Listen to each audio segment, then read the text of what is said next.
The world is changing faster than ever before.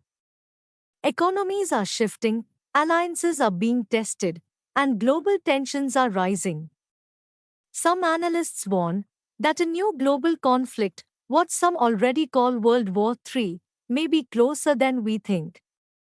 But do you think, is this just fear-mongering? Or are we truly living through the early chapters of a global showdown?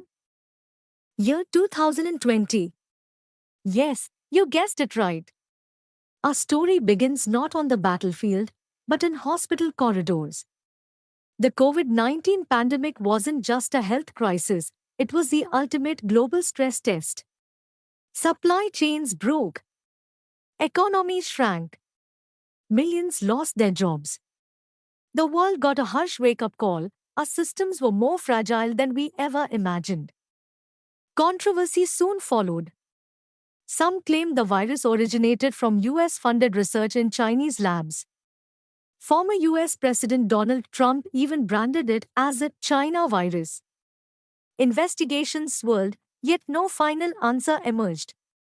Have you ever wondered, even after so much of investigations, why we really don't have an answer about the origin of the virus till date? Was it a natural outbreak? Or something more? The uncertainty alone was enough to fuel mistrust and geopolitical tension. Yet here's the twist. While the West struggled, China and India bounced back faster. The pandemic wasn't just about health, it became a turning point in economic power. The balance was shifting before our eyes. Next came the battlefields of Europe. Ukraine's push to join NATO brought it face to face with Russia's fury. For Moscow, NATO expansion was a red line. For Washington, Ukraine was a chance to weaken a rival. But beneath the surface, a hidden game was unfolding. While President Trump held back, shadowy forces in Washington, the so-called deep state, moved in silence, backing Ukraine. The result? A grinding war, seen by many as the ultimate proxy clash between East and West. This isn't just about Ukraine. It's about testing alliances, stretching resources, and drawing lines in the sand. One wrong move here could spiral into something far larger. Which leads us to the burning question, who's really pulling the strings? Some claim it's the US deep state, an unelected web of officials, agencies, and corporate powers quietly engineering global crises to keep control. Think about it, funding international research, backing proxy wars, steering global trade.